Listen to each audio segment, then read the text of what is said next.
बहक के ख्वाजे उस्मान हारून मदद कुन मदद कुन मदद कुन या मोइनुद्दीन चिश्ती। मिंबर पर रौनक अफरोज खतीब बेबाक शम्स मिल्लत हज़रतुल अल्लाम मौलाना मुफ्ती शम्सुद्दीन साहब किबला रज़वी, बिरादर मुकर्रम जनाब कफ़ील अंबर साहब, बिरादर अजीज़ जनाब शायर इस्लाम शमीम फैज़ी साहब, अंदलीबे गुलशन रिसालत जनाब सोहराब साहब, वो जमी अर्श मकाम ज़वील एहतराम सादात किराम बासफ़ा उलमाए किराम, हाज़रीन महफ़िल, पर्दा नशीन माओ और बहनों, अस्सलामु अलैकुम व रहमतुल्लाहि व बरकातुहू। इंतहाई एहतराम व अक़ीदत के साथ अपने और सारी कायनात के मरकज़ अक़ीदत अनीसे बेकसां चारा साज़े दर्द मंदा, हम गरीबों के गम गुसार, हम फ़कीरों की सरवत, शहर यार इरम ताजदारे हरम, नौबहार शफ़ाअत, शब असरा के दूल्हा नौशे बज़्म जन्नत, दानाए सुबुल मौलाए कुल ख़त्मुर रसूल, खुसरवे खूबा सय्याहे लामका वजह कुन फ़का, दुर्रिल्लाहिल मकनून सिर्रिल्लाहिल मख़ज़ून, आलिमे मा काना व मा यकून, आबो गिले अंबिया जानो दिले अस्फिया, मतले हर सआदत मक्ते हर सियादत, खुलासे कायनात फ़ख्र मौजूदात, हुजूर मदे मुज्तबा मुहम्मद मुस्तफ़ा, अरवाहुना फ़िदा सल्लल्लाहु तआला अलैहि व आलिहि व सहबिही व बारक वसल्लमा की बारगाह बेकस पनाह में जिस तरीक़े से पढ़ाऊँ सब मिलकर बुलंद आवाज़ से मेरे साथ पढ़ें। अस्सलातु वस्सलामु अलैका या रसूल अल्लाह, अस्सलातु वस्सलामु अलैका या नबी अल्लाह, अस्सलातु वस्सलामु अलैका या हबीब अल्लाह, व अला आलिका व अस्हाबिका या नूर अल्लाह, सल्लल्लाहु तआला अलैका वसल्लम।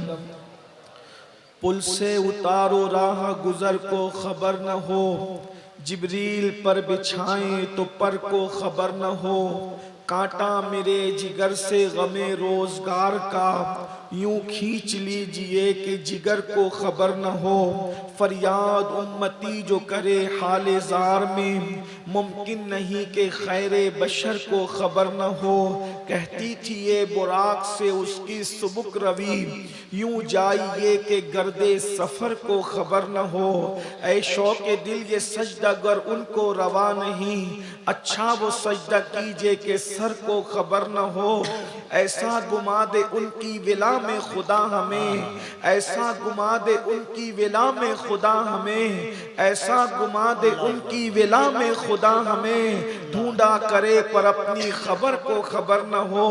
फरमाते हैं ये दोनों हैं सरदारे दो जहां, फरमाते हैं ये दोनों हैं सरदारे दो जहां, ऐ मुर्तज़ा अतीको उमर को खबर न हो, ऐ मुर्तज़ा अतीको उमर को खबर न हो, उनके सिवा रज़ा कोई हामी नहीं जहां, उनके सिवा रज़ा कोई हामी नहीं जहां, गुजरा करे पिसर पे पिदर को खबर न हो। आज की ये महफिल दयारे मदीना कॉन्फ्रेंस 48वीं जिसमें आप और हम सब हाजिर हैं, अल्लाह तबारक व तआला कबूल फरमाए। और जितने अहबाब ने इस महफिल को सजाया, कमेटी के जितने कारकुनान हैं, अल्लाह रब्बुल इज़्ज़त इन सबको अपनी शान के मुताबिक बेहतर सिला बेहतर जज़ा अता फरमाए। मुझसे पेशतर आपने नकीब महफिल शोरा इस्लाम खुतबा और बिलखुसूस खतीब हक बयान शम्स मिल्लत से आपने उनका खिताब उनके मलफूजात से मात कर लिए हैं। थोड़ी देर इसलिए कि अब रात का आखिरी पहर शुरू होने के करीब है, इसलिए बहुत मुख्तसर से वक्त में कुछ आपकी खिदमत में पैगाम अर्ज करने की सआदत हासिल की जा रही है। जब ये मौसम चल रहा है अप्रैल का और इसके बाद मई का महीना होगा, इस मौसम के अंदर अगर कोई महफिल हो मिसाल के तौर पर शादी की महफिल हो या इज्तिमा हो या जलसा हो या मुशायरा हो और दिन का वक्त हो, तो उस वक्त बिल्कुल चिलचिलाती धूप हो आपके बिहार के अंदर, और उस चिलचिलाती हुई धूप के अंदर कोई महफिल सजी हो, उसमें 10 बाई 10 का एक पिंडाल लगा हो और हजारों लोग उस महफिल में शरीक हो, उसके अंदर दादा भी हो, उसमें पोता भी हो, उसमें पीर भी हो, उसमें मुरीद भी हो, उसमें उस्ताद भी हो, उसमें शागिर्द भी हो, उसमें दोस्त और दोस्त भी हो, और इतनी चिलचिलाती धूप है कि इंसान के जिस्म को झुलसाती हो। अब हम लोग, मैं शिकायतन नहीं कह रहा हूं, सिर्फ आपको एहसास हो जाए, हम लोग ट्रेन से निकले एसी डब्बे से, जैसे ही हम लोग मुजफ्फरपुर रेलवे स्टेशन के बाहर निकले, ऐसा लग रहा था जल्दी से भागकर गाड़ी में बैठ जाओ, इतनी शिद्दत की धूप थी। हालांकि उस वक्त तो कमोबेश मेरे ख्याल से 3:30 के करीब हो रहे थे, यानी ढलता हुआ सूरज था। उस वक्त भी इतनी शिद्दत की धूप थी कि हम चाहते थे कि जल्दी से दौड़कर गाड़ी में बैठ जाएं। ये हकायक है, ये सच्चाई है। बताओ, हजारों का मजमा हो और 10 बाई 10 का पिंडाल हो, तो कौन चाहेगा कि वो धूप में खड़ा रहे और कौन चाहेगा कि वो साए में आए।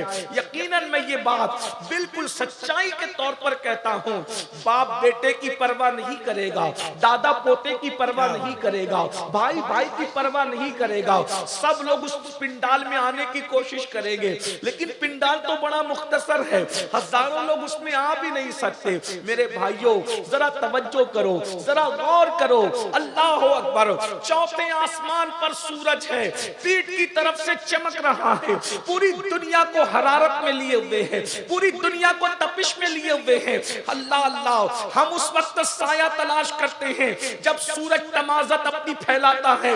उस दिन क्या होगा जिस दिन के बारे में कुरान कहता है, अल क़ारिया तुमल क़ारिया वमा अदराका मल क़ारिया।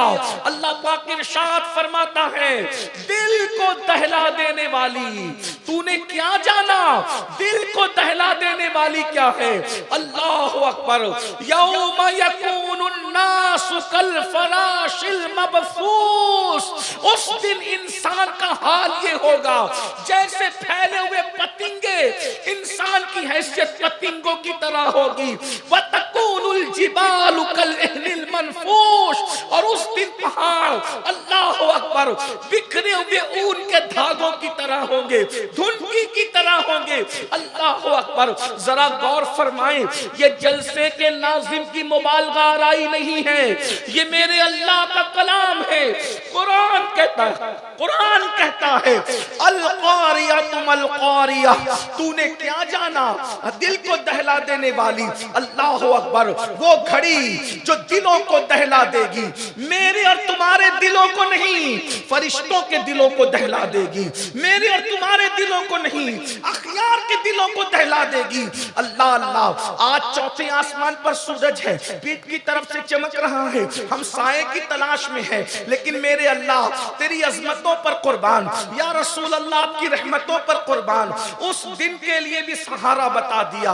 मेरे आका फरमाते हैं, वो क़यामत का दिन, कौन सा क़यामत का दिन, जिसमें सूरज चौथे आसमान पर नहीं होगा, क्योंकि उस दिन आसमान ही नहीं होंगे, आसमान फट चुके होंगे, आसमान फट चुके होंगे, आसमान रेजा रेजा हो चुके होंगे, जमीन का वजूद खत्म हो चुका होगा, जमीन शोले उगल रही है और सूरज आग बरसा रहा है। सूरज और इंसान के सर के दरमियान सिर्फ एक हाथ का फासला है, सवा नेज़े का फासला है। तुम्हारे मेरे रसूल ने, सच्चे रसूल ने फरमाया, जिस दिन कोई साया नहीं होगा, क़यामत के दिन कोई साया नहीं होगा, एक साया होगा, अल्लाह के अर्श का साया होगा। अल्लाह के अर्श का साया, मंडप के साए में, शामियाने के साए में इंसान अपनी कोशिशों से पहुंचेगा, लेकिन अर्श के साए में कमोबेश 70 लोग होंगे। अहदीस की कुल तादाद मिलाई जाती है तो 70 की तादाद बनती है। 70 खुशनसीब है जिनको अल्लाह क़यामत के दिन अर्श का साया अता फरमाएगा। अर्श का साया और फिर याद रखना, अल्लाह अकबर, यानी क़यामत का साया किसी की उम्र की वजह से नहीं मिलेगा, किसी के नस्ब की वजह से नहीं मिलेगा, किसी की खूबसूरती की वजह से नहीं मिलेगा, किसी की डिग्री की वजह से नहीं मिलेगा। अल्लाह के अर्श का साया ईमान के बाद अमल की वजह से मिलेगा। 70 अमाल है, 70 अमाल, उनमें से कुछ अमाल कर लो, अल्लाह तुम्हें अर्श का साया अता करेगा। आज जितने वक्त में गुंजाइश है, जितना वक्त मेरे पास है, उतने वक्त में मैं मुख्तसर वक्त में जल्दी जल्दी वो अमल पढ़ता हूँ जिसके करने वाले को अर्श का साया मिलेगा। बहनों की भी तवज्जो चाहता हूँ, और याद रखना क़यामत का दिन 50,000 साल के बराबर होगा, लेकिन जिसको अर्श का साया मिल जाएगा उसके लिए पूरा क़यामत का दिन सिर्फ ज़ुहर की 4 रकअत के बराबर होगा। इतना मुख्तसर हो जाएगा। आइए कुछ अमल कर लीजिए। पहला खुशनसीब जिसको क़यामत के दिन अल्लाह अर्श का साया अता फरमाएगा। नंबर 1, जिसको अल्लाह ने इक़्तिदार दिया और उसने अदल किया, इंसाफ किया। ऐसा इंसाफ करने वाला क़यामत में अर्श के साए में होगा। आदिल हुक्मरा, आदिल हुक्मरा का मतलब क्या है? ये नहीं कि सिर्फ बादशाह, इसकी शरह में मुहद्दिसीन ने लिखा है हर इंसान अपने घर का हुक्मरा है, मोहल्ले का बड़ा मोहल्ले का हुक्मरा है, गांव का चौधरी गांव का हुक्मरा है, यानी जिसको लोग अपना हकम और बड़ा मानते हैं। अगर उसने इंसाफ किया अल्लाह उसको अर्श का साया करेगा। अब मैं लंबी तो नहीं करता, यानी बाप पर फर्ज है औलाद में इंसाफ करे, बराबर बराबर इंसाफ करे। आजकल क्या हो रहा है, अल्लाह अकबर, कुछ बच्चों को बहुत लाड किया जाता है और कुछ बच्चों को नजरअंदाज किया जाता है। अल्लाह अकबर, बल्कि ये भी हो रहा है बेटों को लाड किया जाता है, बेटियों को नजरअंदाज किया जाता है। याद रखिए, बेटियों को कभी नजरअंदाज मत कीजिए। अल्लाह अल्लाह, आज आप कहते बेटियां भाग रही है, मैं आपसे कहना चाहता हूं बेटियों के भागने की बहुत सारी वजूहात में से एक वजह यह भी है, जैसे पेट की प्यास है, जैसे नफ्स की प्यास है, वैसे दिल की भी प्यास है। पेट को प्यास लगती है, पानी चाहिए, पेट को भूख लगती है, खाना चाहिए, नफ्स को प्यास और भूख लगती है, कोई हम जिन्स चाहिए, और उसके बाद अल्लाह अकबर, यानी हम जिन्स से मुराद कोई अपने जैसा इंसान चाहिए जिसको अल्लाह तबारक व तआला ने हलाल किया हो। और जब दिल को प्यास लगती है तो प्यार चाहिए, मोहब्बत चाहिए, उनसे चाहिए, उल्फत चाहिए। तो याद रखना, दिलों की प्यास है प्यास। बेटियों को नजरअंदाज करने वालों, बेटियों को भागने पर इस जालिम माशरे ने मजबूर किया है। जिस समाज में न माँ बेटी को प्यार दे, न बाप बेटी को प्यार दे, न भाई बहन को प्यार दे, न शौहर बीवी को प्यार दे, तो जब दिल की प्यास लगती है तो वो प्यार तलाश करने के लिए बाहर झांकने लगती है। और बाहर जालिम लोग, बल्कि जालिम इंसान जो नफ्स के पुजारी है, जो फिस्क व फुजूर में डूबे हैं, जो गुनाहों के दलदल में डूबे हैं, वो मोबाइल का लालच देते हैं, घूमने फिरने का लालच देते हैं, जेवर का लालच देते हैं, दौलत का लालच देते हैं, आजादी का लालच देते हैं, और प्यार के झूठे दावे में फंस कर हमारी बच्चियों का सब कुछ लूट लेते हैं। और बच्चियां बहुत सादा दिल होती है। याद रखना, आज से 50 साल पहले तक कोई रिकॉर्ड नहीं है कि किसी भिखारी की बच्ची भी भागी हो। वजह यह है कि बाप गरीब होता था मगर सुन्नत मुस्तफा समझकर अपनी बेटी को प्यार दिया करता। जब तक तकबीर, नारे रिसालत, मज़हब इस्लाम, अज़मत इस्लाम, जब तक हम बेटियों को प्यार देते रहे, हमारी बेटियां किसी बादशाह का हाथ पकड़ करके नहीं भागी। जब से हमने प्यार देना बंद कर दिया है, जूते सिलने वाले का भी हाथ पकड़कर बेटियां भाग रही है, चप्पल सिलने वाले का हाथ पकड़कर भी बेटियां भाग रही है। ऐ जालिम माशरे के लोगों, सिर्फ दाढ़ी रखना सुन्नत नहीं है, सिर्फ टोपी पहनना सुन्नत नहीं है, सिर्फ मिसवाक करना सुन्नत नहीं है, इत्र और सुरमा लगाना सुन्नत नहीं है। जब बेटी आ रही हो उसके लिए उठ के खड़े हो जाना, यह भी मुस्तफा की सुन्नत।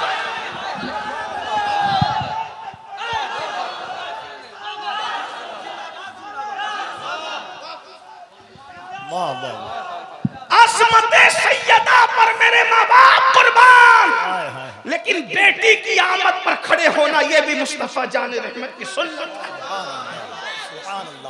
पीर के हाथ चूमे जाए ये अपनी जगह है, लेकिन बेटी का माथा चूमना मुस्तफा जाने रहमत की सुन्नत है।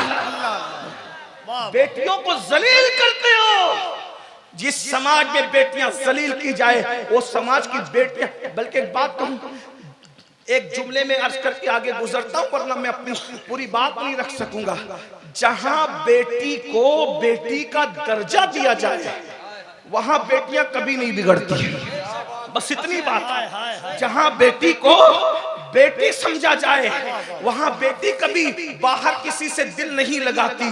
जहां बेटी को बोझ समझा जाए, जहां बेटी को शैतानत समझा जाए, जहां बेटी को नहूसत समझा जाए, जहां बेटी को जो है वो माअज़ल्लाह अपने लिए वबाले जान समझा जाए, जहां बेटी को अजाब समझा जाए, फिर वहां बेटियां समझती है मेरा तो इस घर में कोई है ही नहीं। इधर भाई का मुंह सीधा नहीं, उधर बाप का मुंह सीधा नहीं, उधर माँ कहती है तू मरती क्यों नहीं, तू पैदा कैसे हो गई, तुझे रिश्ते नहीं आते, तुझे कोई पूछता नहीं। याद रखें, बेटियों की इज्जत करना जाने, बेटियों की कद्र करना जाने। मैं ये सुनवान पे आगे नहीं बढ़ता, एक हदीस पेश करता हूं और आगे बढ़ता हूं। अपनी बहनों से भी कहता हूं, बेटी से ज्यादा नफरत औरतें करती है। ये समाज का बहुत बड़ा अलमिया है। बेटियों से सबसे ज्यादा नफरत औरतें करती है। मेरी बहनों, ये सीरियल, नहूसत और फिल्मों की वजह से है। एक बात तुम्हें बताऊं, अगर तुम बेटियों को पैदा होने नहीं देना चाहती, अगर तुम्हारी माँ ने भी तुम्हारे लिए यही फैसला किया होता तो क्या तुम आज जिंदा होती?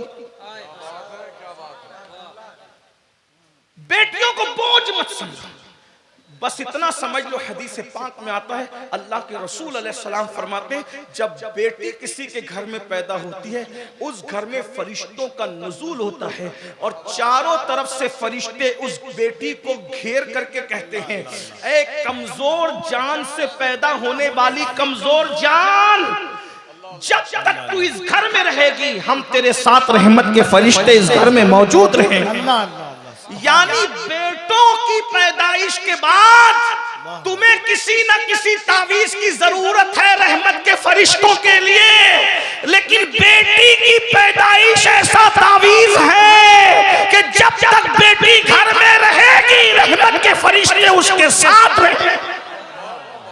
अगर रसूलुल्लाह की बात पर यकीन है तो रसूलुल्लाह ने फरमाया कि जब तक बेटी घर में रहती है, पैदा होने के बाद से रहमत के फरिश्ते उसके साथ साथ घर में, तो औलाद के साथ इंसाफ करो, अदल करो, अपनी बेटियों पे जुल्म मत करो, बेटों पर भी मत करो, बेटों को भी नजरअंदाज मत करो। एक बात कहूं, आजकल बेटों को भी कहीं कहीं नजरअंदाज किया जाता है, बेटों को भी मत करो, इंसाफ करो। कैसा इंसाफ? उम्मुल मोमिनीन सैयदा आयशा सिद्दीका की बारगाह में एक औरत आई, सैयदा ने उसको एक खजूर दी, खजूर देने के बाद उसके साथ दो बेटियां थी। सैयदा आयशा सिद्दीका की दी हुई खजूर को उसने बराबर बराबर दो टुकड़े किया और दोनों बच्चियों में तकसीम कर दिया। सैयदा आयशा को बहुत हैरत हुई, रसूलुल्लाह तशरीफ लाए सल्लल्लाहु अलैहि वसल्लम, तो आका से उन्होंने अर्ज की, आका वो औरत को मैंने खजूर दी, उसने बराबर बराबर तकसीम कर दिया। आका फरमाते हैं अगर वो ऐसा न करती तो क़यामत के दिन अल्लाह उससे सवाल करता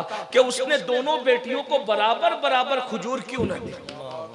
अब तवज्जो करें, कभी लोग बड़ी बेटी को ज्यादा चाहते हैं तो बहुत देते हैं, छोटी को नजरअंदाज कर देते हैं, छोटी को चाहते हैं तो बहुत देते हैं, बड़ी को नजरअंदाज। लेने देने में इंसाफ, बस एक चीज में छूट है, एक चीज में, दिल पर तुम्हारा कब्जा नहीं है। किस औलाद के लिए अल्लाह दिल में कितना प्यार पैदा कर दे ये अल्लाह के इख्तियार में है, जो अपने इख्तियार में उसमें हमें अदल करना है। जैसा कमरा एक बेटे को वैसा दूसरे को भी, जैसा बेटे को वैसा बेटी को भी, जब तक वो घर में पलती रहे। जैसा खाना एक को वैसा खाना दूसरे को, जितनी मिठाई इसको उतनी मिठाई, अदल करो, अल्लाह अर्श का साया अता फरमाएगा। 50,000 साल का दिन तुम्हारे लिए सिर्फ 4 रकअत ज़ोहर के बराबर होगा। नंबर 2, हर एक, चूंकि मेरे आका की हदीस है और मेरे इमाम उस हदीस के बारे में कहते हैं, या रसूल अल्लाह मैं निसार तेरे कलाम पर मिली यूं तो किसको ज़बान नहीं, वो सुखन है जिसमें सुखन न हो, वो बयां है जिसका बयां नहीं, फसहा अरब के बड़े बड़े तेरे आगे यूं है दबे लचे, कोई जाने मुंह में ज़बान नहीं, बल्कि जिस्म में जान नहीं। हुजूर की एक एक इबारतों को अगर हम तशरीह करते जाएं जिंदगी खत्म हो जाएगी, हुजूर की बात खत्म नहीं होगी। लेकिन आज आप सबको तय करके उठना है, हम औलाद के दरमियान इंसाफ करेंगे, हम इसी तरह भाइयों के दरमियान, अगर बड़े भाई हैं बड़े भाइयों को छोटे भाइयों के दरमियान इंसाफ करेंगे, बहनों के दरमियान इंसाफ करेंगे। अदल करो, इंसाफ करो, अल्लाह अकबर। बल्कि बहुत बातें जहन में आती है, लेकिन यहाँ पर दूसरा खुश नसीब जिसको क़यामत के दिन अर्श का साया मिलेगा, आका इरशाद फरमाते हैं वो जवान जिसने अपनी जवानी को गुनाहों से बचा करके गुजार दिया, यानी जिसकी जवानी अल्लाह की इबादत में गुजरी हो, गुनाहों से बचा करके गुजरी हो, ऐसे जवान को अल्लाह क़यामत के दिन अर्श का साया अता करेगा। मेरे सामने जितने लोग बैठे हैं 90% नौजवान है, बड़ा सुनहरी मौका है, बड़ा खूबसूरत मौका है, बड़ा गोल्डन चांस है। बस इतना करना है, अपनी जवानी को गुनाह से बचाओ, गुनाह से बचा करके गुजारो। कभी कभी हम लोगों की तकरीर सुनकर जवान मायूस होते हैं, क्या हम माज़अल्लाह मुसलमान हैं तो हमें इंजॉय करने की इजाजत नहीं, हम इंजॉय नहीं कर सकते? याद रखना, वो दकियानुसी ख्याल रखता है जो तुम्हें इंजॉय से मना करता है, वो दकियानुसी ख्याल रखता है जो तुम्हें कमाने से जमाने से मना करता है। हमारा मजहब, पूरी दुनिया में एक ही मजहब है जिसे मजहब इस्लाम कहते हैं। जितने इंजॉय की इजाजत इस्लाम देता है कोई मजहब नहीं देता, जितना दौलत कमाने और जमाने की इजाजत इस्लाम देता है कोई मजहब नहीं देता। अभी आपने हजरत शम्स मिल्लत से ज़कात के मामलात समाअत फरमाए, भाई ज़कात कौन देगा?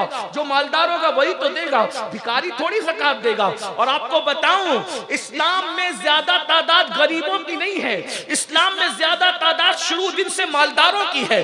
दौरे फारूकी में एक बंदा यमन से ज़कात की रकम लेकर के चलता है और मदीने मुनव्वरा तक गरीब ढूंढता है, गरीब तो गरीब यमन से लेके मदीने मुनव्वरा तक फारूक आजम के दौर में कोई गरीब नहीं मिलता ताकि जिसको ज़कात दी जा सके। तो पता चला जितने मालदार हम थे, हम हैं, कोई हो नहीं सकता। 1857 से पहले कलकत्ता के एक एक मुसलमान ताजिर के घर में जितनी दौलत होती थी, बर्तानिया के शाही खजाने में उतनी दौलत नहीं होती थी। अंग्रेज पागल था जो इंग्लैंड छोड़ के इंडिया आया था, इंडिया में उसको दिख गया था।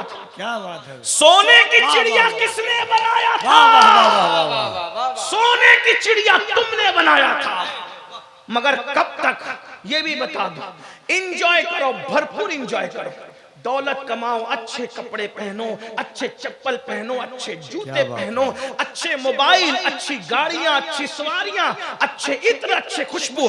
बल्कि बात कहूं, अल्लाह ने दिया है तो इतना कीमती पहन के निकलो कि अगर बस में बैठो तो बाजू में बैठने वाले को अपनी औकात याद आना चाहिए कि अब भी ये कुछ है।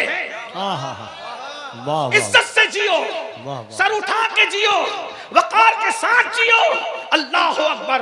किसने कह दिया कि पेवन वाला पहनना, रूखी सूखी खाना ये इस्लाम है? वो दीन समझा ही नहीं बेचारा, जिसने रूखी सूखी को इस्लाम करार दिया, जिसने पेवन वाले को इस्लाम करार दिया। याद रखना, रसूलुल्लाह ने अगर पेवन का लिबास पहना है तो सिर्फ उनका ख्याल करके, जो उम्मत में 2.5% गरीब होंगे उनका ख्याल करके।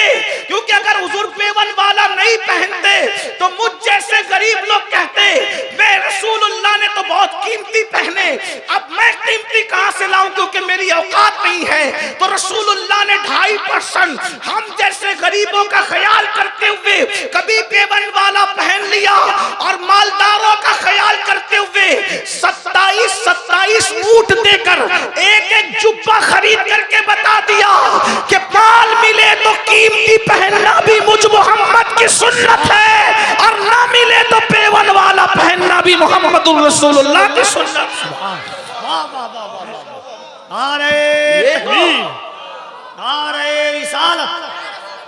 बुरा हो तबलीग के जाहिल मुबल्लिगों का, जिसने तुम्हें ये बताया कि रूखी सूखी और पेवन इस्लाम है। आप मुझे बताएं, 27 ऊंट देकर रसूलुल्लाह ने एक जुब्बा खरीदा। अगर एक ऊंट की कीमत आज के हिसाब से 1 लाख भी पकड़ ले तो कितने हो जाते हैं? 27 लाख का एक जुब्बा मेरे नबी ने पहना।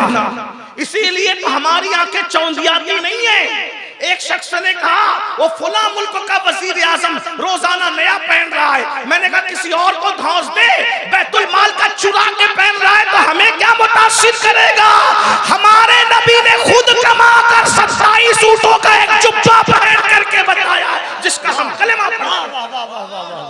वाह वाह वाह वाह, हमारा मजहब मालदार, इंजॉय कीजिए मोबाइल, लेकिन ये नहीं है तो इस्तेमाल कीजिए, नहीं है तो कनात कीजिए।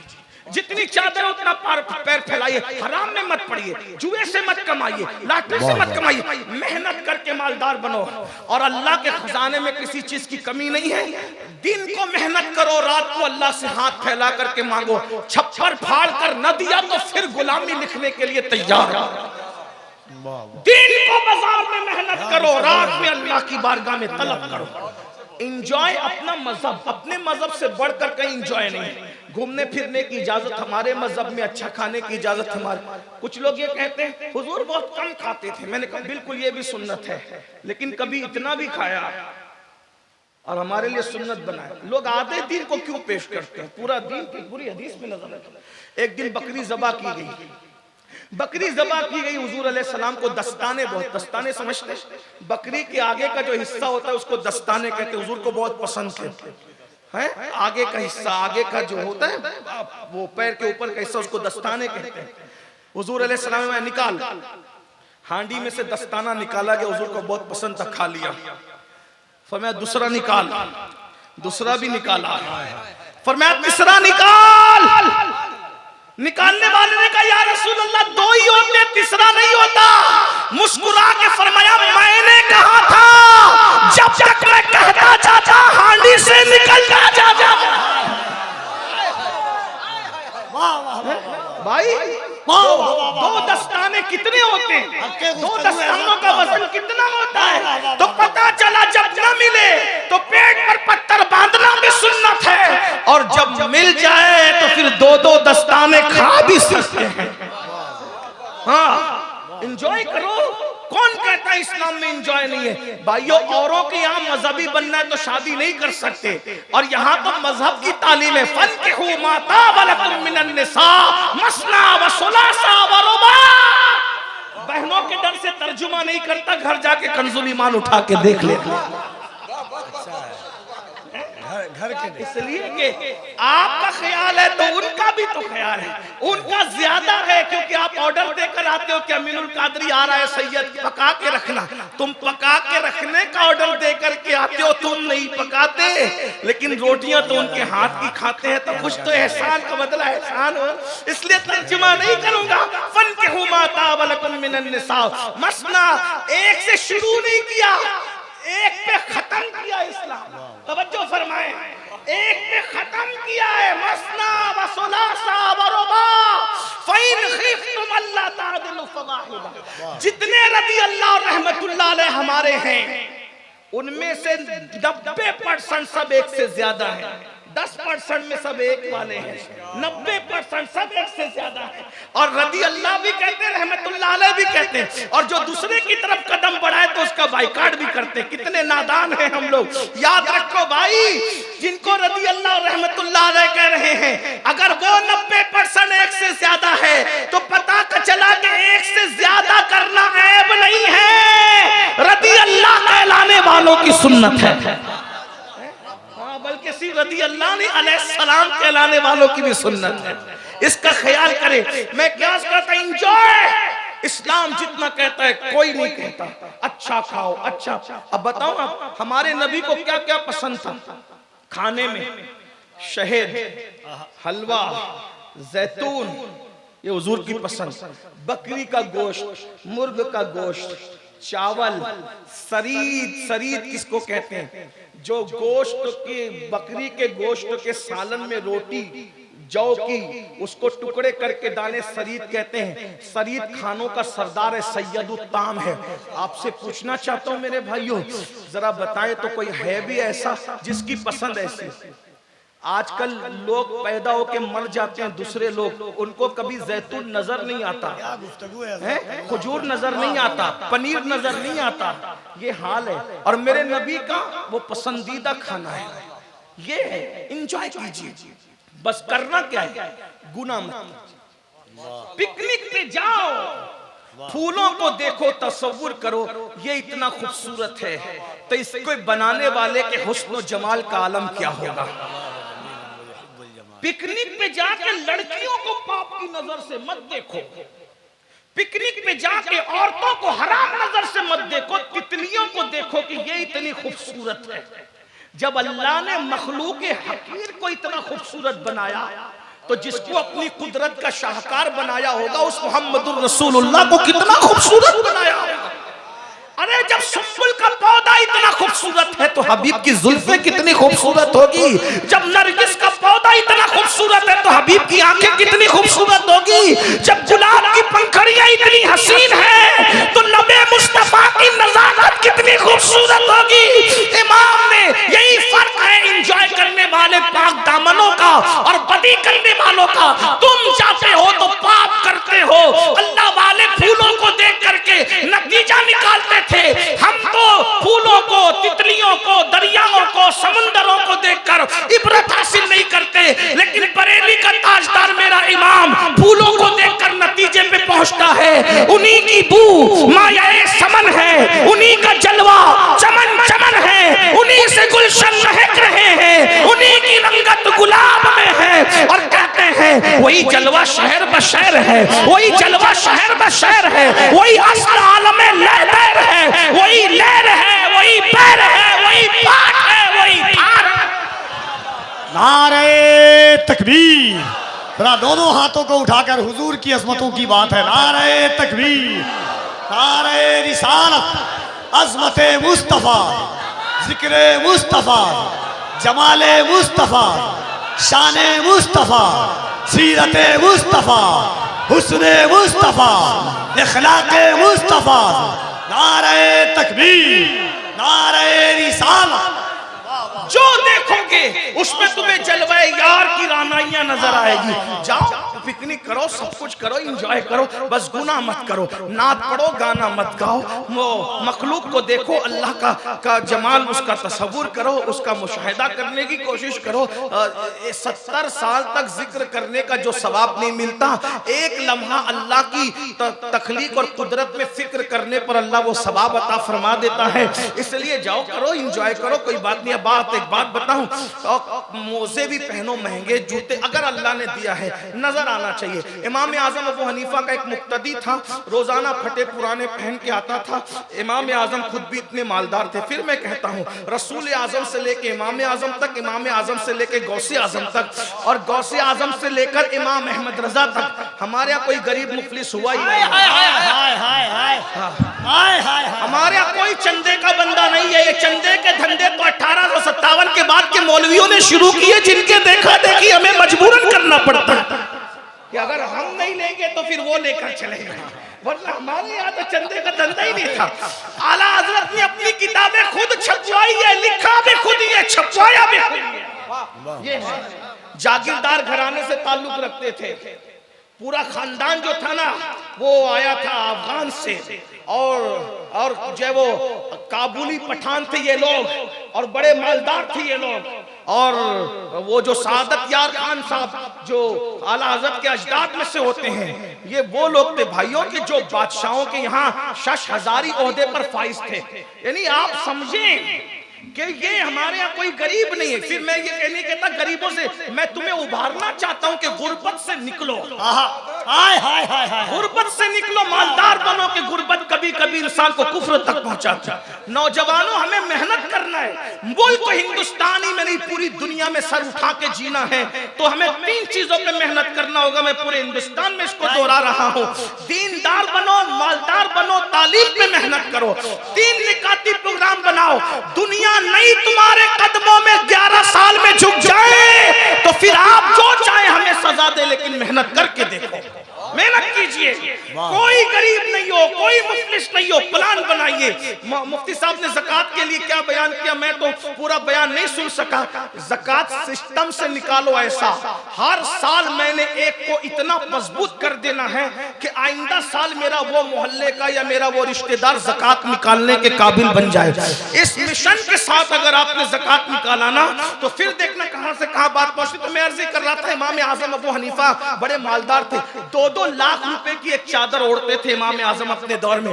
जब फल खरीदने जाते थे तो जितने उलमा बगदाद के और कूफा के होते थे उनके घर पहले फल पहुंचाते थे, अपने घर में बाद में लाते थे। अपनी आमदनी का तकरीबन 40% हिस्सा सैयदों के लिए इमाम आजम ने वक्फ कर रखा था। और ये इमाम आजम है भाइयों, इमाम आजम ये है, इमाम आजम को काजी बनने न बनने पर सजा नहीं मिली। इमाम आजम को तो जैद और जाफर सादिक की मोहब्बत की वजह से कत्ल किया गया है। वो कतीले इश्क अहले बैत है जिसे इमाम आजम कहते हैं। वरना काजी न बनने पर भी कोई बादशाह किसी को कत्ल करता है, कोई तारीख देखी है? बहरहाल तो आपने अपने मुक्तदी से फरमाया, बेटा मुसल्ले के नीचे एक थैली जा उठा के ला। उठा के लाया, कहा ये तू रख, कपड़े अच्छे पहन, जूते अच्छे खरीद, अच्छा खा अच्छा कमा। उसने कहा सरकार मैं मालदार आदमी। कहा अल्लाह के बंदे अगर मालदार हैं तो तेरे कपड़ों से नजर आना चाहिए कि तू मालदार है, तेरी सवारी से नजर आना चाहिए कि तुम चिंदी चोर मत बनो। हाँ नजर आना चाहिए। आप इतने चिंदी चोर हो गए हो कि नाथ खां को भी 10 रुपए की नोट देते हो। वही फटी, हाँ वही मुतला करे वही फटी हुई। हाँ नाजिम को भी ऐसे। अरे हुजूर ने जब नात सुनी है तो नात सुनने पर उस वक्त तो हुजूर के पास जो सबसे कीमती चीज थी नाथ खां को वो पेश किया है। हुजूर अलैहिस्सलाम ने यमनी चादरें उड़ाई हसन बिन साबित को। मेरी दीवे मुझे वापस करते हो, सैयद हूं दे के वापस नहीं लेते हम लोग। सोराब मेरी गैरत सियादत का सौदा न कर, हम लोग एक बार देते हैं तो फिर वापस नहीं लेते। हाय हाय हाय हाय, कितने बेनूर चरागों को जिया देते हैं। अहले बैत अपने मरीजों को शिफा देते हैं। मुफ्ती साहब मांगने वालों जरा खुल के तकाजा करना, ये बड़े लोग हैं तोहफा भी बढ़ा देते हैं। अर्ज क्या कर रहा था, तवज्जो फरमाएं, ध्यान दें आप, तवज्जो करें। वो फरमाया माल है तो माल नजर आना चाहिए, सवारी में, कपड़ों में, लिबास में, मकान में इज्जत से जीना सीखो। अल्लाह अकबर। आ गई बात तो अब आइए जरा। कुछ लोग कहते हैं ये अल्लाह वाले लोग को जेब देता है इतना टिप टाप में रहना। मैंने कहा अल्लाह वाले लोगों को ही जेब देता है कि वो इतने टिप टाप में रहा करें। हाँ वजह एक मर्तबा इमाम हसन, बात आ गई सुन ले। एक बार इमाम हसन, कैसा हसन है, नबी ने अपने पहले बेटे का नाम हसन रखा। नबी ने अपने पहले बेटे का नाम हसन रखा। हसन मतलब अच्छा, इसीलिए पूरी दुनिया हसन की बुराई करती थी फिर भी हसन कहती थी। हसन कह के बुराई करती थी। नबी के नाम रखने में हिकमत तो देखो। और ये नाम नबी ने भी नहीं रखा, ये जिब्रील ने भी नहीं रखा, ये नाम अल्लाह ने छुपा के रखा था कि नबी अली की पुष्ट से जिसको पैदा करूंगा होंगे अली की पुष्ट से, लेकिन बेटे तो तेरे बनाऊंगा, उनके नाम छुपा के रखूंगा। एक को हसन कहेंगे, दूसरे को हुसैन कहेंगे। हसन हुसैन के दुश्मन जब मिंबरों पे बैठ के हसन हुसैन की बुराई करेंगे तो कहेंगे हसन ऐसा, हसन ऐसा, हसन ऐसा, हसन ऐसा। अरे जो हसन है वो ऐसा नहीं होता। हसन का मतलब होता है, हसन का मतलब होता है अच्छा। हसन, हसन का मतलब होता है अरे, बल्कि हसन का अच्छाई, बहुत अच्छा। और सूरत बनाई थी नबी की हमशबी सूरत। और हुसैन, हुसैन का मतलब भी अच्छा, लेकिन हुसैन इसमें तस्गीर है। अच्छा यानी हुसैन अच्छा, हसन बहुत अच्छा, बहुत अच्छा। मतलब हुसैन भी अच्छा, हसन बहुत अच्छा। ये अच्छे लोग, ये अच्छे लोग। इमाम हसन एक दिन मूड हुआ, मैंने बहुत सजना है आज, मैंने बहुत सजना है। जो रसूलुल्लाह का हमशबी हो आज उसका मूड हो रहा है, कभी कभी अपना भी मूड होता है ना, आज मैंने सजना है और सजा कर। फिर एक बात अर्ज कर दूं, सजा कर। कुछ नौजवान 30-35 साल के हो जाते हैं तो नहाना धोना 3-3 दिन तक नहीं नहाते, 4-4 दिन तक नहीं नहाते। दाढ़ी रखते हैं तो हंसने की बात नहीं है मैं, लेकिन आप हंसे भी तो मुझे कोई प्रॉब्लम नहीं, लेकिन गौर से सुनना, ध्यान से सुनना।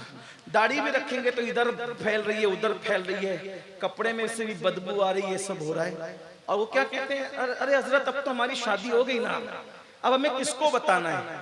मैंने कहा शादी से पहले जिसको बताना था, शादी के बाद भी उसी को बताना है। हाँ अच्छा, आजकल जो तलाकें वाक़ई हो रही ना, इसको संजीदगी से लो। तलाकें वाक़ई हो रही ना, वजह क्या? मुंह में बदबू आ रही है, गुटखा खा के चले जाते हो, सिगरेट पी के चले जाते हो। जब 2 मिनट मैं तुमसे बात नहीं कर सकता बदबू वाले मुंह से, तो वो रात भर कैसे बर्दाश्त करती होगी बेचारी? अल्लाह के रसूल अलैहिस्सलाम की सुन्नत है, हुजूर अलैहिस्सलाम के मुंह में इतनी खुशबू आती थी कि अगर कुएं में हुजूर का लुआब पड़ जाए तो 1400 साल से आज तक कुआं महक रहा है। खारे कुएं मीठे। लेकिन हमारी तालीम के लिए रसूलुल्लाह जब घर जाते थे तो सबसे पहले मिसवाक करते थे, वुजू करते थे। यानी जैसे मैं चाहता हूं ना कि मेरी बीवी मुझे सज धज के अच्छी लगे, तो मेरी बीवी की भी ख्वाहिश होगी कि मैं भी सज धज के उसको अच्छा लगूं। तलाक जो हो रही है ना, या औरतें मर्द के होते हुए किसी और की तरफ तवज्जो देती है, उसमें एक वजह ये भी है, इसको हंस के टालो मत, ये बहुत संजीदा टॉपिक है। गुस्ल करो, अच्छे रहो, अच्छे कपड़े पहनो, इत्र लगाओ, खुशबू लगाओ, सुरमा लगाओ। और आपको बताऊं, हम लोग सजते धजते हैं ना, और दोस्तों से इस तरह के पूछते मैं कैसा लग रहा हूं, है ना? लेकिन मेरे नबी जब सजते थे ना, हाय हाय, जिसको कुदरत ने इतना सजा के भेजा था कि सजाने की जरूरत नहीं थी, फिर भी वो तालिब उम्मत के लिए सजते थे। और सज करके आकर नए कपड़े पहन के उम्मुल मोमिनीन से कहते हैं, आयशा मैं कैसा लग रहा हूं। हाय हाय हाय। इस पर मैं यहाँ के सुन्नियों को नहीं कहूंगा कि बोलो सुभान अल्लाह, इसलिए कि मैं तो तुम्हारे इश्क पे छोड़ता हूँ। ये बात अगर मैंने खानका में सूफिया के दरमियान कही होती, वो उठ करके वज्द करते कि मैंने जुमला कितना बड़ा कहा। मुफ्ती 4 मिन्नत सैयदा आयशा से कहा, आयशा मैं कैसा लग रहा हूं। अल्लाह जिसके बारे में कहे वद्दुहा वल्लैल इज़ा सजा, अल्लाह जिसके बारे में कहे वा रमैता इज़ रमैता वलाकिन्नल्लाह रमा, अल्लाह जिसकी आंखों के बारे में कहे मा ज़ागल बसर व मा तगा, अल्लाह जिसके चलने के बारे में कहे ला उक़सिमु बिहाज़ल बलद, जिसके तबस्सुम के बारे में कहे वन नज्मि इज़ा हवा, जिसके झुरमुट मारने के बारे में कहे या अय्युहल मुज़म्मिल, जिसके कंबल ओढ़ने के बारे में कहे या अय्युहल मुद्दस्सिर। अल्लाहु अकबर। जब वो रसूल की तारीफ, उनकी सजावट की, संवारने की, उनके हुस्न की, उनके जमाल की, उनके कमाल की, उनके चलने की, उनके बोलने की, उनके नसब की, उनके हसब की, उनके हुस्न की, उनकी औलाद की, उनके तकवे की, उनकी तहारत की, उनके इल्म की, सब चीजों की तारीफ क्यों की जाती है? इन्ना आतैना कल कौसर, मैंने तुझे जो भी अता किया कम नहीं दिया, हर चीज मैंने तुझे कसरत से अता की है। इन्ना कौसर, सारी कसरत पाते हैं, हर चीज कसरत से दी। वो अपनी महबूबा से पूछ रहे हैं, महबूबा है महबूब रब्बुल, आयशा मैं कैसा लग रहा हूं। अब वो तो आयशा तो फिर आयशा है, माँ आयशा तो फिर आयशा है। क्या जवाब दिया? या रसूल अल्लाह, ओ या रसूल अल्लाह, आप कैसे लग रहे हैं? अरे जुलेखा की सहेलियों ने यूसुफ को देखा तो अपनी उंगलियों पे वो छुरी फेंक ली। अगर वो आपको देख लेती, उंगलियां नहीं काटती, अपने दिलों के टुकड़े टुकड़े कर देती।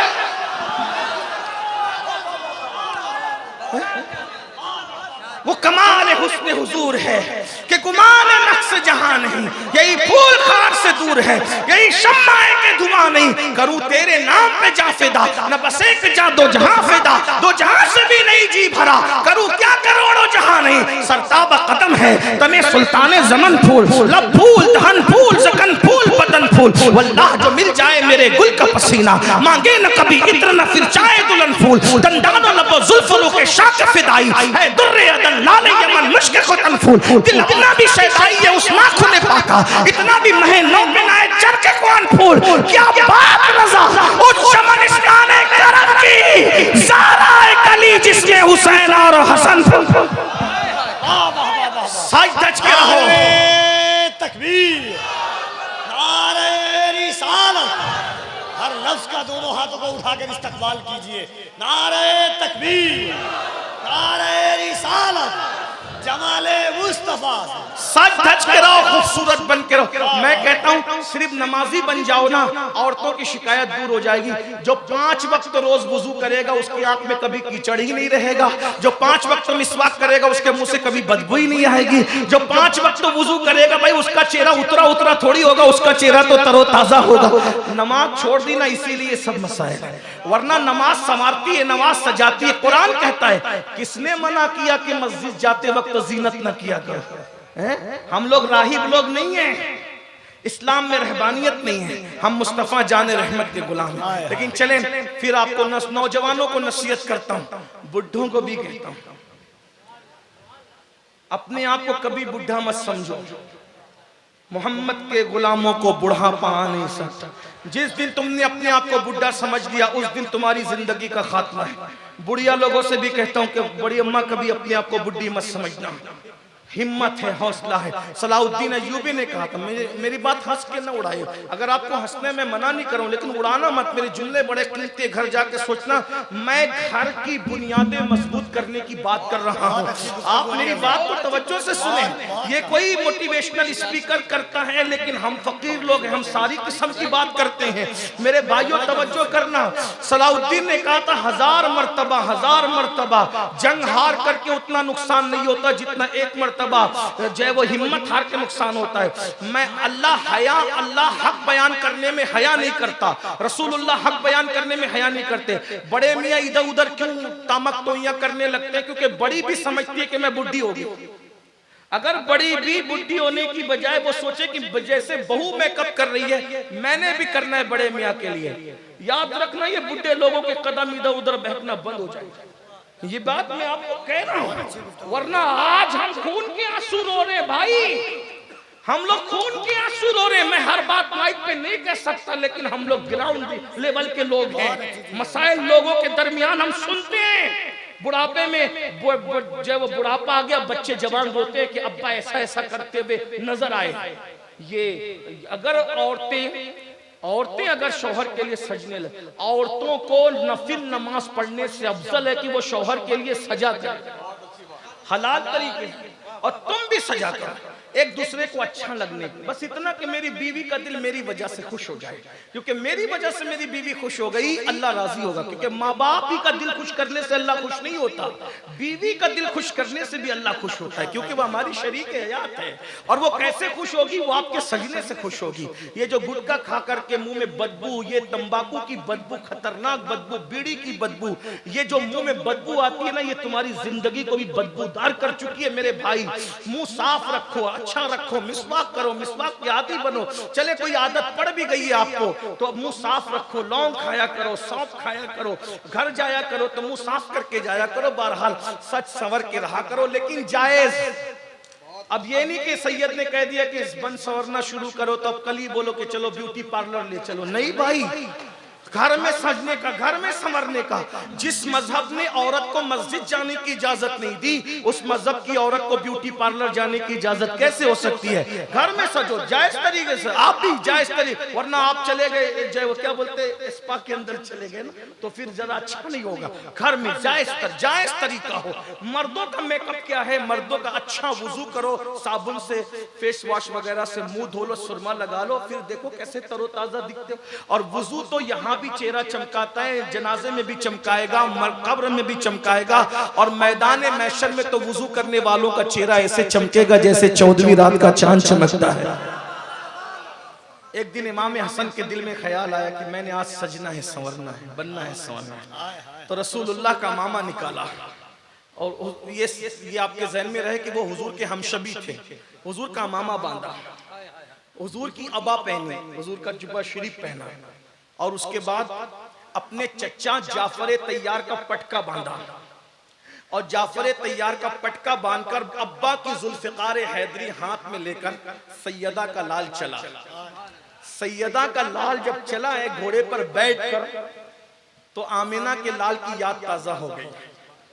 एक यहूदी था, यहूदी को अच्छा नहीं लगा, इसलिए कि जिनमें यहूदियों के जरासीम होते हैं उनको अहले बैत की खुशी कभी अच्छी नहीं लगती। जिसको भी देखो कि अहले बैत की खुशी जिसे अच्छी ना लगे, समझ लो कि शजरे नसब कहां से मिलता है।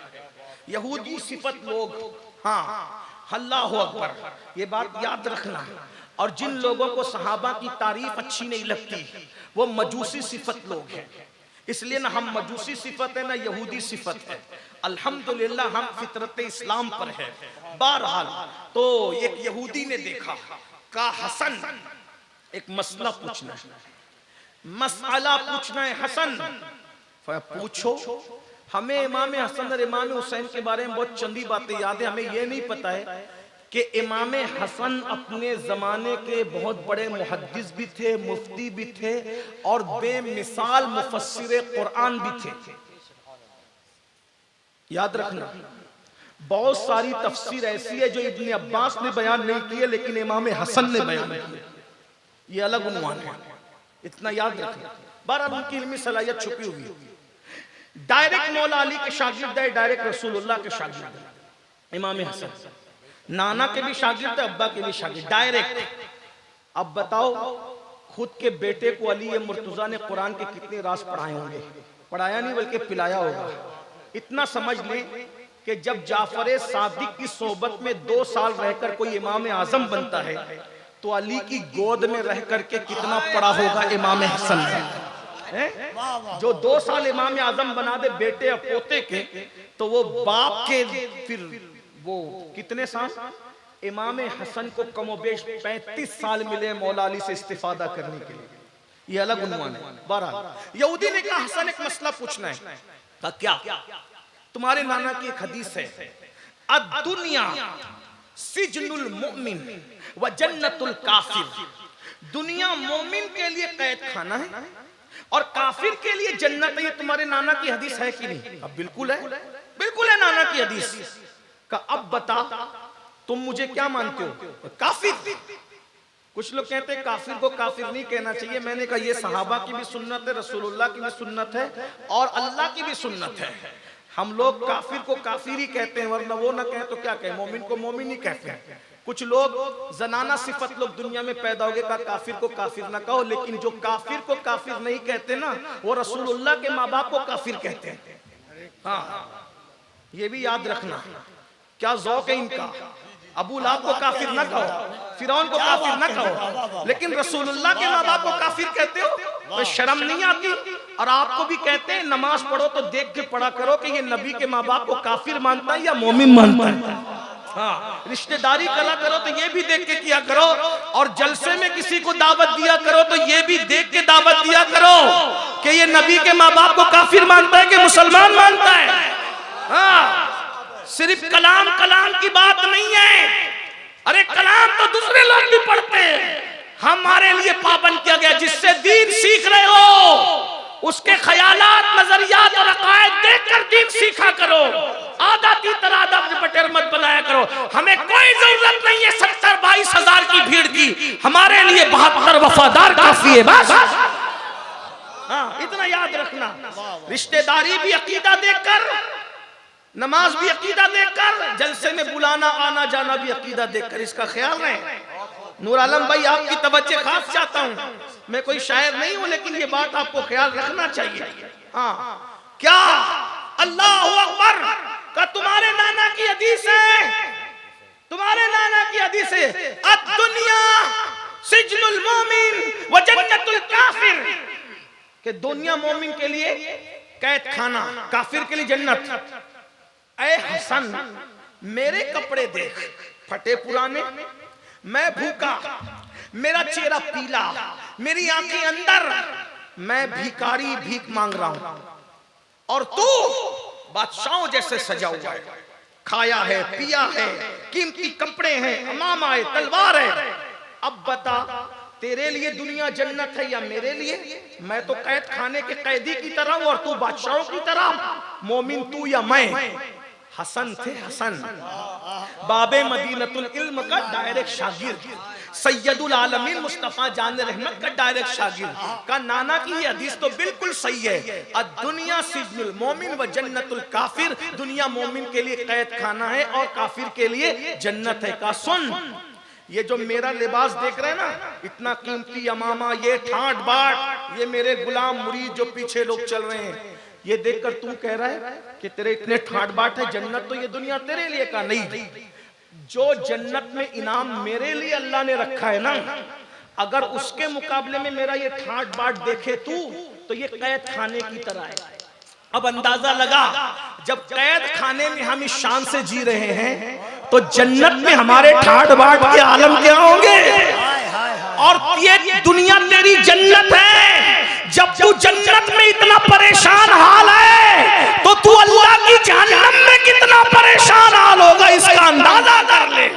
इसलिए मेरे भाइयों याद रखना, आइए बात आई तो बात एंड कर दूं। मैंने कहा था कि मैं अपनी बात जल्दी खत्म करूंगा, जल्दी खत्म कर दूं। सच दज के रहो, बन संवर के रहो, अच्छे रहो, इंजॉय करो, मगर गुनाह मत करो। एक मर्तबा हजरत मेरे इमाम मूसा काजिम रज़ी अल्लाह ताला अन्हु ने बड़े महंगे जूते पहने, महंगे। आज कोई स्केचर के जूते पहन लेता तो ये स्केचर इस्तेमाल करते हैं, तो फिर क्या तुम्हारे लिए है? मोमिनों का बचा हुआ फजुला दूसरों को मिलता है, असल तो हमारे लिए नेमतें पैदा होती हैं। मुसीबतें भी हमारे लिए असल, और नेमतें भी हमारे लिए, हमारा बचा कुछ औरों को मिलता है। इतना याद रखना, ये बात याद रख। इसलिए अच्छे बनो, नेमतें इस्तेमाल करो, गुनाह मत करो। इमाम मूसा काज़िम ने बड़े कीमती जूते पहने, बादशाह के दरबार में पहुंचे। बादशाह ने कहा, मूसा काज़िम तू नबी का बेटा होकर, तो नबी का बेटा होकर इतने खूबसूरत, इतने महंगे जूते पहनता है। इमाम मूसा काज़िम ने कहा, इसीलिए तो पहनते हैं ना, बादशाह तेरी औकात इतनी है कि हमारे पैरों तक ही तेरी नजर रहना चाहिए, हमारे चेहरे तक तेरी नजर नहीं आना चाहिए। अच्छे बस में जो बाजू में बैठे, होटल पे मिले, देखते ही रहना चाहिए कि ये नबी का गुलाम इस शान से जी रहा है। हाँ, लेकिन ये कब होगा? जब तुम मेहनत करोगे, कारोबार करोगे। मोबाइल पे गेम खेलोगे तो कैसे मेहनत करोगे, कैसे कारोबार करोगे? तो अल्लाह के रसूल फरमाते हैं, जो जवान गुनाह से बचकर अपनी जवानी को गुजारता है, अल्लाह उसको अर्श का साया अता करेगा। जवानी का सही इस्तेमाल करो, गुनाह मत करो, एंजॉय करो। एंजॉय करो, मैं कह रहा हूं एंजॉय करो। फिल्म मत देखो, गंदी पिक्चरें मत देखो, गाने मत गाओ, म्यूजिक मत सुनो, मौसीकी, जो अल्लाह ने हराम कर दिया। आका अलैहिस्सलाम इरशाद फरमाते हैं, जो नौजवान हराम से बचे, नफसानी ख्वाहिश से बचे, अल्लाह फरमाता है वो जवान मेरे नजदीक मेरे फरिश्तों की तरह है। अल्लाह के नजदीक उसका मर्तबा फरिश्तों की तरह है। एक बात आपसे और कह दूं, मुफ्ती साहब बड़े हक गो मुकर्रिर है, उनकी मौजूदगी में इत्तेफाक से नकीब भी हमारा बड़ा हक गो है, तो मैं महफिल भी हक गो, यानी हक बात सुनने की वो है। एक बात कहूं, अगर अल्लाह ताला ने जवानी दी है, तो जवानी में गंदी पिक्चरें देखकर अपनी जवानी को अपने हाथ से जाय मत करो, मत गुनाह करो। आप अपने अब्बा और अम्मा के पास बैठो और बैठकर कहो कि मैं शादी के काबिल हो गया हूं, आप मेरी शादी कर दें, हम आपके साथ हैं। बाप और माँ से शादी का मुतालबा करना कोई गुनाह नहीं, कोई शर्म हया के खिलाफ नहीं, कोई हराम नहीं। अगर आपको खिलौने की जरूरत थी तो आपने खिलौने मांगे ना, मिठाई की जरूरत थी तो मिठाई मांगे ना। अब बीवी की जरूरत है तो बीवी किससे मांगोगे? माँ बाप ही से तो मांगोगे ना। हम आपके साथ खड़े हैं। हराम काम मत करो, निकाह करो, शादियां करो, एंजॉय करो, गुनाह मत करो, गुनाह से बचो। तीसरी बात, अल्लाह के रसूल अलैहिस्सलाम इरशाद फरमाते हैं, तीसरा खुश नसीब वो जिसको अर्श का साया मिलेगा, जो मस्जिद से निकले और उसका दिल मस्जिद में लगा रहे। मस्जिद से निकले, दिल मस्जिद में लगा, अल्लाह उसको भी अर्श का साया। मस्जिद से निकल के मस्जिद में दिल लगा रहने का मतलब क्या?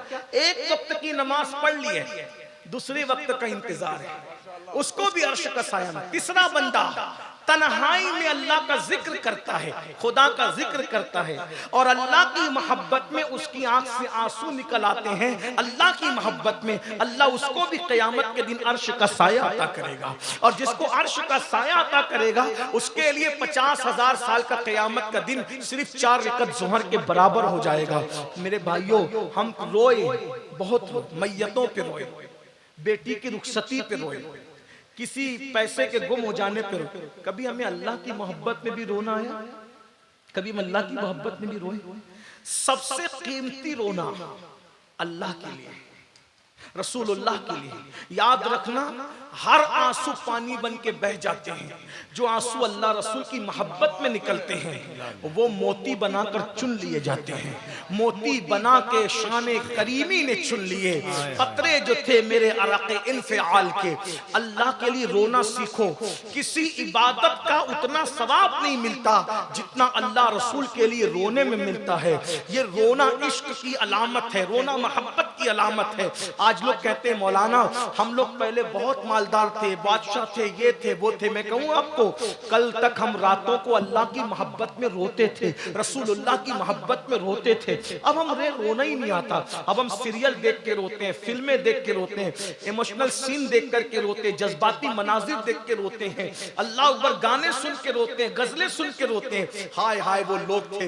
अल्लाह अकबर। हजरत बिलाल का नाम इश्क में इतना क्यों आगे है? बिलाल कितना रोए हैं हुजूर के लिए। अल्लाह अकबर।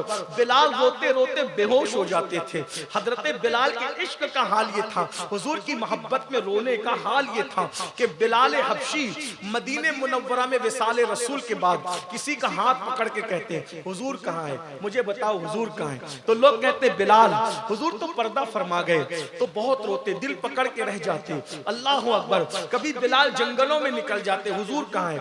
एक दिन बिलाल हबशी ने फैसला किया कि हुजूर अलैहिस्सलातु व तस्लीम जो है कहीं नजर ही नहीं आते। मदीने की गली घूमते रहो, ढूंढते रहो, ढूंढते रहो।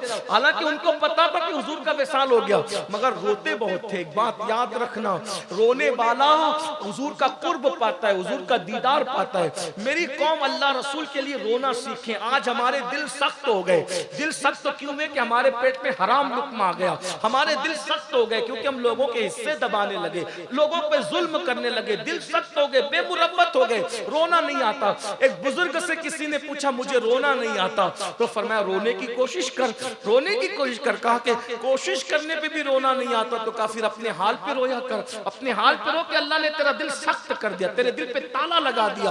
रोने वाले अल्लाह को बहुत पसंद है। कुछ लोग रोने वालों का मजाक उड़ाते हैं। रोना ये इश्क की अलामत है, मोहब्बत की अलामत है। बिलाल हबशी हुजूर को ढूंढते रहते, तलाश करते रहते, लेकिन हुजूर नहीं मिलते। सोचा चलो मदीना मुनव्वरा छोड़, मदीना शरीफ छोड़, मुल्क शाम चले। एक ही काम था, रोना रोना रोना रो। बिलाल रोते थे, सिर्फ रोते रहते, रोते रहते। कुछ लोग कहते हैं मदीना शरीफ जाना है, कोई वजीफा बताएं। मैंने कहा आसान वजीफा, सिद्क दिल से रोना सीख। साल भर में बुलावा ना आए तो फिर देखना, दो में से कोई एक चीज जरूर होगी। बहुत गारंटी के साथ तो नहीं कह सकता क्योंकि मुझे कोई इख्तियार नहीं, लेकिन बुजुर्गों से जो सुना है वो पहुंचा रहा हूं। अगर हुजूर से मिलना है, रोना सीखो, उनकी याद सीखो। दो में से कोई एक चीज जरूर होगी, या तो वो बुला लेंगे या तो वो आ जाएंगे। रोना सीखो। और अगर कोई बिलाल की तरह रोए ना तो आते भी हैं और बुलाते भी हैं। कुछ लोग कहते हैं वो फुला बार बार जाता है, उसका बिजनेस क्या है। मैंने कहा बिजनेस वाले नहीं जाते, बिजनेस वाले नहीं जाते। जिन पे करम होता है ना, बुलाए जाते वही जाते हैं। जिसे चाहा दर पे बुला लिया, जिसे चाहा अपना बना लिया।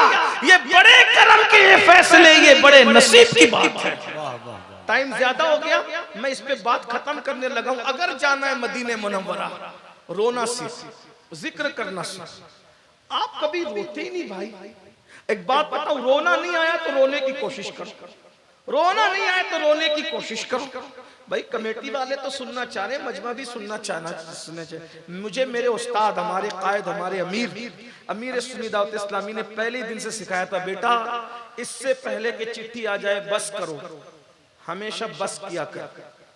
लोग इससे पहले कि बोले कि बंद करो, उससे पहले बंद किया कर। लोग जाने लगे तू चले जाया कर। अल्हम्दुलिल्लाह 29 साल और खिताब करते करते आज तक किसी जगह चिट्ठी नहीं आई कि वक्त खत्म हो गया, आज तक नहीं आई। वजह लोग जितना टाइम देते हैं उससे पहले हम अपना बिस्तर समेट। 2 मिनट ज्यादा तकरीर करके हम कोई कौम पे एहसान नहीं कर लेते। आप जितना सुनना चाहेंगे हम उससे पहले समेट लेंगे। तो इसलिए मैं बात खत्म कर रहा हूँ, आगे की हदीस में नहीं पढ़ूंगा। तवज्जो आपकी, खत्म करूँ ना बात को मैं, लेकिन मैं हज़रत बिलाल का जिक्र आगे उसको सुन ले, फिर बात खत्म करता हूँ। मैं अर्ज करूँ हज़रत बिलाल का जिक्र करूँ आपके सामने, पीछे वाले भी सुनना चाहते हैं, दुरूद शरीफ पढ़ ले बुलंद आवाज से, सब मिलकर दुरूद शरीफ पढ़े, सल्लल्लाहु अलैहि नबी व आलिहि व अस्हाबी व बारिक वसल्लम। बहुत अच्छे से बैठे हुए सब लोग माशाल्लाह, सब सुने, इतनी रात को कोई सुनता नहीं है, लेकिन सुन रहे हैं। ये आपकी मोहब्बत है हमारे साथ, प्यार है हमारे साथ, उल्फत है। सुन ले मेरी बात पूरी सुन ले, उतना टाइम हो जाएगा, सुन ले एक बार फिर दुरूद और सलाम पढ़े सब मिलकर के। भाई आवाज बुलंद आवाज से दुरूद और सलाम पढ़ो।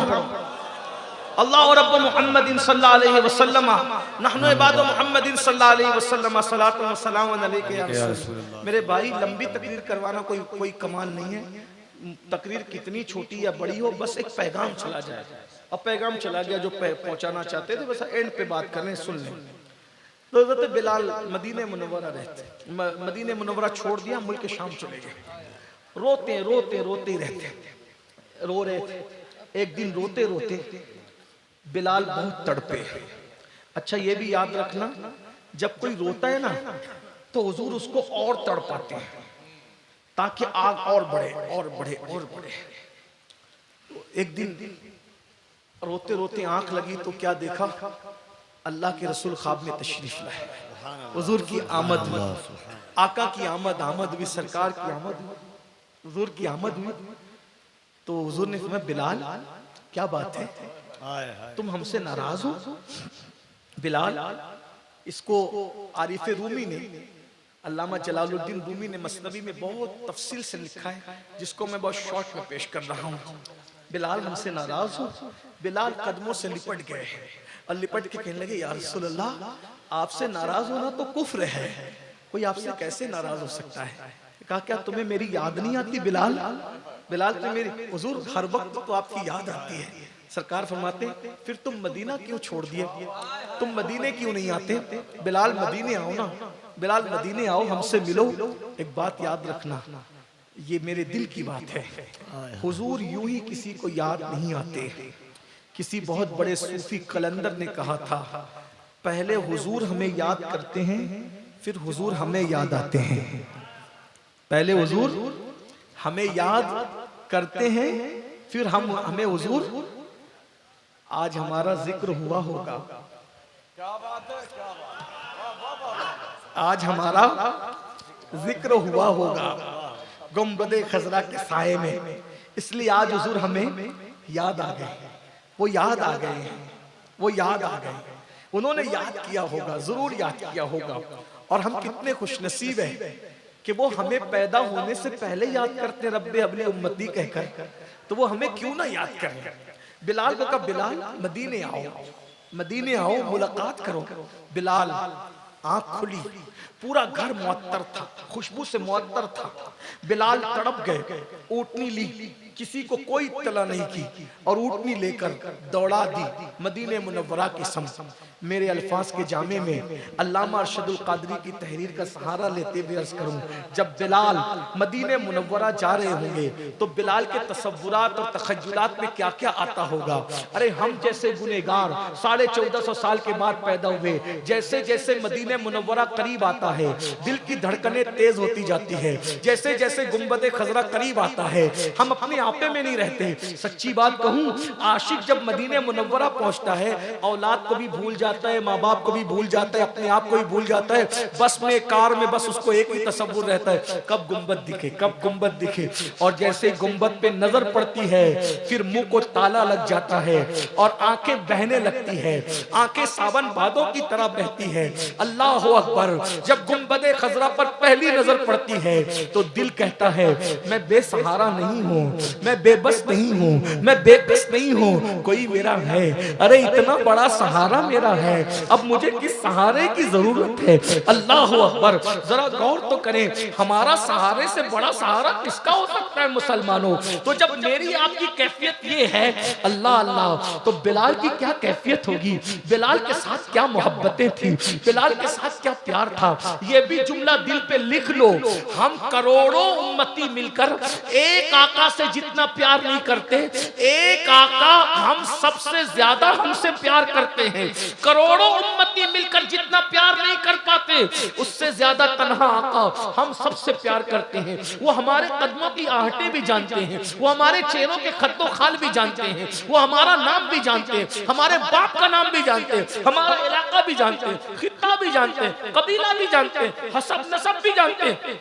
हमारे पैर में कांटा चुभता है, हमें बाद में दर्द होता है, पहले ये दर्द गुम्बदे खजरा के मकीन को होता है, क्योंकि कुरान कहता है लक़द जाअकुम रसूलुम मिन अनफुसिकुम अज़ीज़ुन अलैहि मा अनित्तुम हरीसुन अलैकुम बिल मुमिनीना रऊफ़ुर रहीम। इसीलिए तो कहा गया किसी मोमिन को मत तड़पाना, क्योंकि मोमिन बाद में तड़पता है, गुम्बदे खजरा का मकीन पहले बेचैन हो जाता है। इसीलिए मेरे इमाम आला हज़रत कहा करते थे कि सुन्नी को बेवकूफ भी मत कहा करो, तुम सुन्नी को बेवकूफ कहोगे उसका दिल दुखेगा, उससे पहले मदीने के ताजदार का दिल दुखेगा। इसलिए किसी को बेवकूफ कह के भी उसका दिल मत दुखाओ। हुजूर हमसे करीब है, जान से ज्यादा करीब है, लेकिन बिलाल तो फिर बिलाल थे। बिलाल जब करीब आते होंगे मदीने मुनव्वरा के, तो बिलाल पे तो बड़ी शफकतें थी। बिलाल को कभी अपने हाथों से लुकमा भी खिलाया, बिलाल के सर पे कभी हाथ भी फेरा। बिलाल हुजूर की जायरी हयात में बकरियां हुजूर की कभी दोते हैं, कभी ऊंटों को सहलाते हैं, कभी बिलाल अल्लाह अकबर पैदल जा रहे होते अपनी गुर्बत की वजह से, तो रसूलुल्लाह बिलाल को पैदल देखते हैं, कहते हैं बिलाल तू पैदल है, चल आ मेरी सवारी पे बैठ जा। तो रसूलुल्लाह बिलाल को अपनी सवारी पे बिठाते थे, कितनी शफकत करते थे गुलाम पर। बिलाल कहते हैं जब हुजूर मुझे अपनी सवारी पे बिठाते थे ना, तो मैं अपना सीना हुजूर की पीठ से लगा देता था, अभी तक मुझे वो ठंडक महसूस होती है। बिलाल को कितनी बातें याद आती होगी, कितना याद आता होगा। बहरहाल इसी इश्क मस्ती के माहौल में बिलाल हबशी मदीने की फजाओं में पहुंच गए, और जब पहुंचे मस्जिद नबवी के सामने ऊँटनी बिठाई, जो नजर आया हुजूर कहाँ है, किधर है हुजूर, कहाँ है हुजूर। सीने से लग करके कहा बिलाल हमारे जख्मों को फिर तुम ताजा करते हो, भरे हुए जख्मों को फिर हरा करते हो। बिलाल तुम्हें पता नहीं हुजूर पर्दा फरमा गए। फिर आगे बढ़े, कहाँ है हुजूर। बिलाल हुजूर पर्दा फरमा गए ना। फिर आगे बढ़े, कहाँ है हुजूर। बिलाल हुजूर पर्दा फरमा। किसी आशिक ने कहा जैसी बोली वैसा जवाब, बिलाल वो है हुजूर, देख बिलाल वो है हुजूर। मज़ारे रसूल की तरफ बिलाल को दिखा, वो हुजूर है, आराम फरमा। बिलाल हुजूर के मज़ार अनवर से लिपट गए होंगे, लिपट लिपट के कहते होंगे या रसूल अल्लाह, बुलाया था फिर पर्दा कर लिया, बुलाया था फिर हिजाब कर लिया, बुलाया था फिर पर्दे डाल दिए।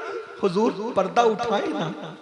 अगर 14वीं सदी में की जबान में कहा जाए तो यूं कहा जा सकता है, उठा दो पर्दा, दिखा दो चेहरा कि नूरे बारी हिजाब में है। जमाना तारीक हो रहा है कि महर कब से आप में है। बिलाल ने ये नहीं कहा था, मैं कह रहा हूं, मैं कह रहा हूं। क्यों?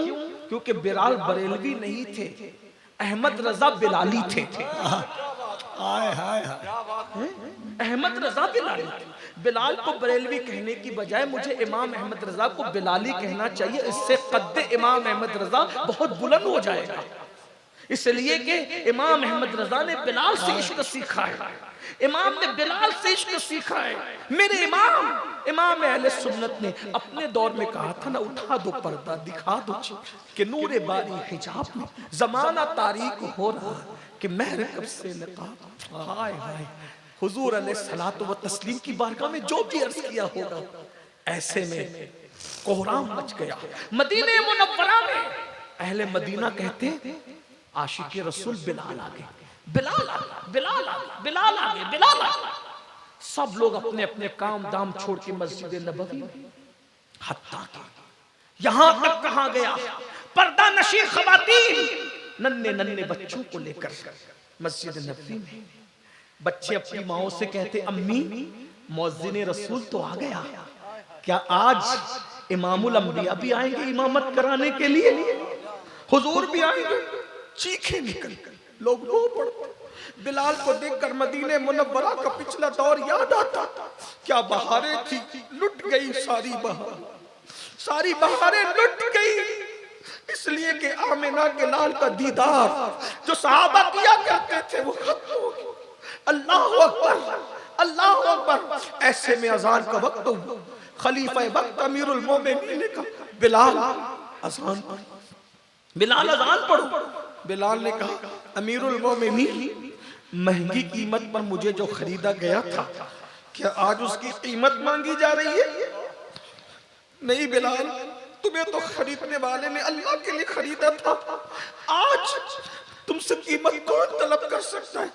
बस जो अजान हुजूर को पसंद थी ना, वो अजान हम सुनना चाहते हैं। बिलाल ने कहा नहीं, मैं अजान नहीं दे सकूंगा। क्यों? क्योंकि अजान देते वक्त जब मैं मेरे आका का नाम लेता था तो उस वक्त मैं हुजूर का चेहरा देखता था, अब वो चेहरा नहीं दिखेगा, मैं अजान नहीं पढ़ सकता। ये रोना था बिलाल, ये सहाबा का इश्क था, ये उनके आंसू थे जो आज हमारी आंखों में नहीं है। रोना सीखो, हुजूर के करीब हो जाओगे। रोना सीखो, हुजूर का कुर्ब पालोगे। क्या हुआ जब सब कह चुके, बिलाल ने कहा मैं अजान नहीं पढ़ सकता क्योंकि वो चेहरा मेरे सामने नहीं होगा, मैं अजान नहीं दूंगा। इश्क ने कहा अजान नहीं दूंगा।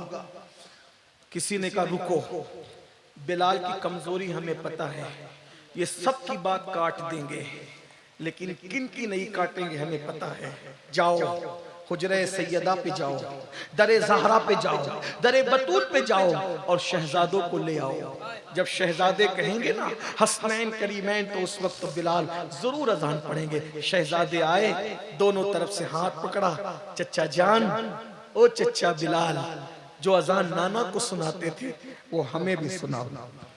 दोनों का रुख देखा, एक सीने तक हुजूर के मुशाबे थे, दूसरे सीने से पैर तक तस्वीर मुस्तफा नजर आ गई। गाल चूमे, पेशानी चूमी, सीने से लगाया। शहजादों, मैंने अजान देना तो बंद कर दिया क्योंकि रुके जाना नजर नहीं आता, लेकिन मैंने इन्हीं कानों से सुना है कि हसनैन का दिल न दुखाना वरना मेरा दिल दुखेगा। मैंने सबको मना किया लेकिन आपको मना नहीं कर सकता। मेरे नबी की जान हो, मेरे नबी का कलेजा हो, मेरे नबी की आन हो। हम अजान देते हैं लेकिन दे नहीं पाएंगे। बिलाल ने अजान शुरू की। मदीने मुनव्वरा में कोहराम मच गया। कोहराम क्या था? कोई ऐसा नहीं था जो न रोता हो। यहाँ तक रावी बयान करते हैं कि रसूलुल्लाह के विसाल के दिन जो कोहराम था, वही कोहराम बिलाल की अजान के दिन था। ये उनका दिली ताल्लुक था अल्लाह के रसूल से, ये दिली रिश्ता था अल्लाह के रसूल से। अल्लाहु अकबर। जब बिलाल ने अशहदु अल्ला इलाहा इल्लल्लाह कहा तो कोहराम मचा। छत पर लोग खड़े रह के सुनने लगे। नन्हे नन्हे बच्चे माँ का दामन पकड़ के कहते, माँ अजान हो रही है, हुजूर आएंगे। लोग कलेजा थाम के रह जाते। जब बिलाल ने कहा अशहदु अन्ना मुहम्मदर रसूलुल्लाह, और आदत के मुताबिक उस चबूतरे की तरफ देखा जिस पर अजान के वक्त हुजूर बैठे होते थे। जब बिलाल ने उस तरफ रुख किया तो बिलाल ने देखा वो जगह खाली थी। अशहदु अन्ना मुहम्मदर रसूलुल्लाह कहते ही जब उस जगह को खाली देखा, बिलाल बर्दाश्त न कर सके, सरापा गम में डूबकर चीख मारी, जमीन पे गिर पड़े, बेहोश हो गए। आज बिलाल की अजान पूरी न हो सकी। कोहराम था, जैसे होश में आए, किसी से कोई बात नहीं की, अपनी ऊँटनी पे बैठे वापस मुल्क शाम चले गए, फिर कभी लौट कर नहीं आए। और गमे रसूल में बिलाल ने अपनी जान आफरी के हवाले कर दी। ये है अल्लाह रसूल की मोहब्बत में रोने का इनाम। किसी को बिलाल बनाया जाता है, किसी को उवैस बनाया जाता है। आका फरमाते हैं जो अल्लाह का जिक्र करते वक्त तन्हाई में रो दे, अल्लाह क़यामत के दिन उसको अर्श का साया अता फरमाएगा। मैंने जानबूझकर आज जिक्र बिलाल इसलिए छेड़ दिया कि घर जाके रो सको न रो सको।